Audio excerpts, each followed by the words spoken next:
Leitura do livro Lázaro Redivivo, psicografado por Francisco Cândido Xavier, pelo Espírito, Irmão X, capítulo 30, Intercâmbio.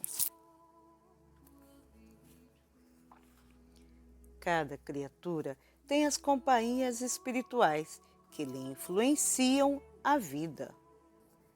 Afirmavam os antigos: diz-me com quem andas e direi-te quem és.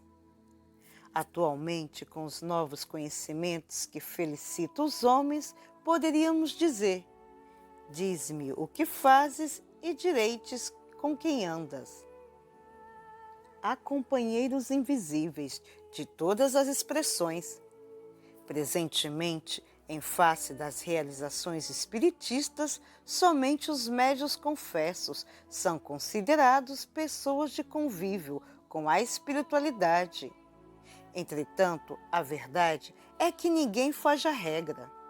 No lar, no trabalho, dentro das luzes do dia e das sombras da noite, atuam os mortos sobre os vivos, como os vivos atuam sobre os mortos.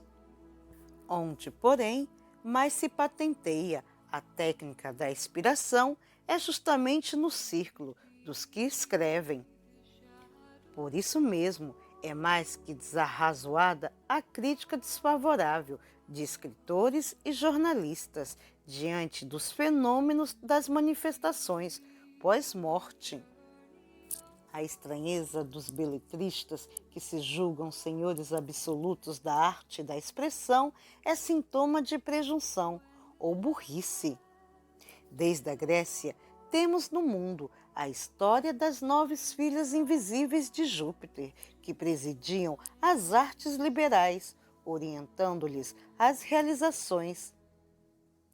E homem algum que se consagra ao altar do pensamento desconhece a imperiosa necessidade de absorver as inspirações que o cercam. A profissão das letras é a que oferece maior oportunidade de observação nesse sentido. A elaboração das ideias para os milagres do verbo fecundo não dispensa as criações espontâneas, em que os semeadores da beleza imortal lançam o sopro dos sentimentos divinos. Toda alma no campo da meditação é um canteiro de possibilidades infinitas, a semeadura espiritual. O próprio Cristo, de quando em quando, retirava-se para a solidão de si mesmo, com o propósito de ouvir o Pai no grande silêncio. Os discípulos, atormentados pelas perseguições e fustigados pelo suplício, concentravam-se em si mesmos, abstraindo-se do exterior e procurando a palavra do Mestre na esfera silenciosa do coração. Simão Pedro afastava-se do tumulto de Jerusalém, no santuário da prece, e ouve-lhe a voz utilizando a audição da consciência no êxito do apostolado sublime. Madalena reencontra-o a fim de reerguer o espírito vacilante. Paulo de Tarso é chamado por ele na estrada de Damasco, dedicando-lhe para sempre o coração valoroso. Ananias, o discípulo humilde, recebe-lhe as advertências para o bem. Mas não necessitamos recorrer exclusivamente à vida dos fiéis seguidores de Jesus. A existência de todas as criaturas permanece repleta de influenciações de natureza invisível. Alighieri não fez obra de pura imaginação ao escrever a Divina Comédia. Amigos intangíveis na terra arrebatam-lhe a alma, oferecendo-lhe informações das esferas espirituais, imediatas ao mundo sombrio, embora o poeta condicione as visões à sua época, ao seu meio e aos seus estados psíquicos. Tasso sente-se tomado de influências estranhas ao grafar a Jerusalém libertada. Nota: Tasso, Torquato Tasso, 1544 a 1595, poeta italiano. Milton segue esquecido pelos contemporâneos que o bajulavam ao tempo de Cromwell, sente raios divinos de inspiração na treva em que os seus olhos mergulham e transmite à esposa e às filhas o seu famoso Paraíso Perdido. Nota: Milton, John Milton, 1608 a 1674, poeta inglês, autor de poemas religiosos, filosóficos e pastorais. Tomou o partido de Cromwell, do qual tornou-se apologista. Arruinado e cego, ditou seu grande poema bíblico, Paraíso Perdido. O nosso Bilac sentia-se tocado de misteriosas forças na composição dos seus versos mais belos. Nota: Olavo Braz Martins dos Guimarães Bilac, 1865 a 1918, poeta parnasiano brasileiro. Cruz de Souza, o poeta negro, fala-nos de portas douradas e sacrários lirais do santuário de seu mundo interior. Nota: Cruz e Souza. João da Cruz e Souza, 1861 a 1898, poeta brasileiro, alcunhado Dante Negro e Cisne Negro, foi um dos precursores do simbolismo no Brasil. Mas nem sempre as companhias invisíveis são as melhores, não obstante a inteligência com que assistem os seus tutelados.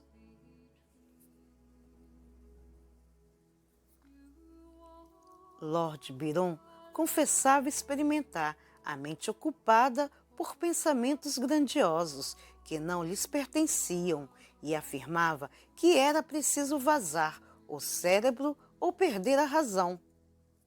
Nota: Lord Byron, George Gordon Noel Byron, conhecido como Lord Byron, 1788 a 1824, poeta britânico.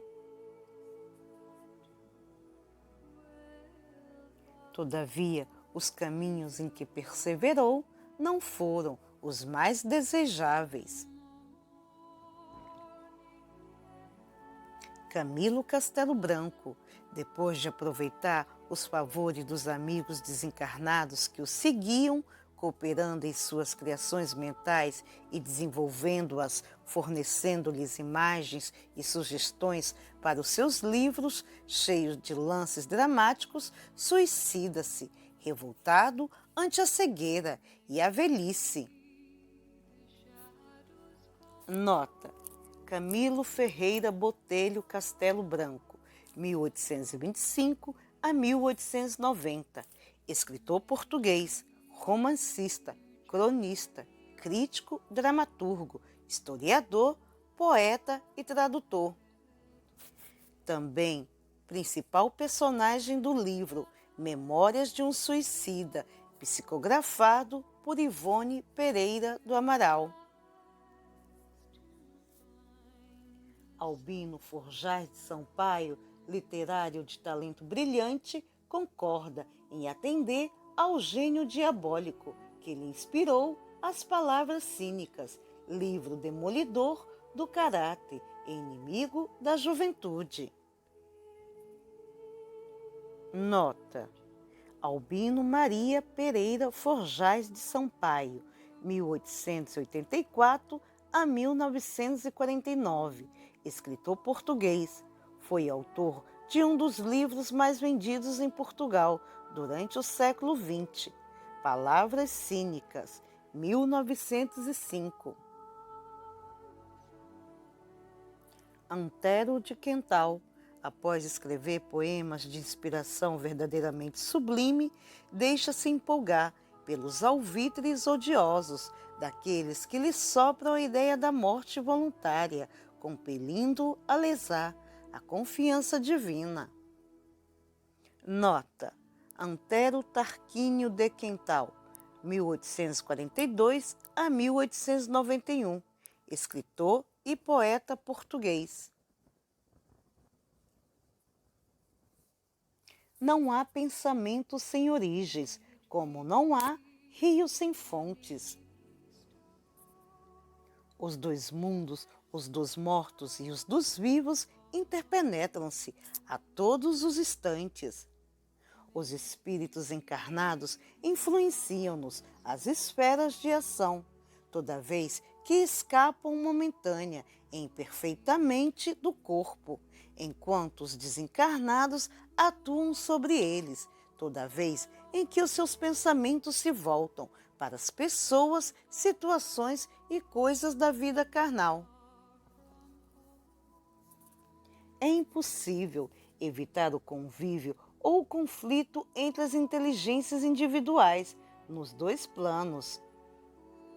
E esse intercâmbio anuncia-se cada vez mais intenso, apenas se verificando muita discrição e vigilância por parte dos desencarnados esclarecidos, que precisam manter grande cuidado na identificação de si mesmos perante os seus inquietos e precipitados amigos do mundo, os quais, no campo da ignorância em que ainda se mantêm, cercados de estranha defensiva, promovem a simples fantasmas, os irmãos que mudaram de casa em razão das exigências da morte.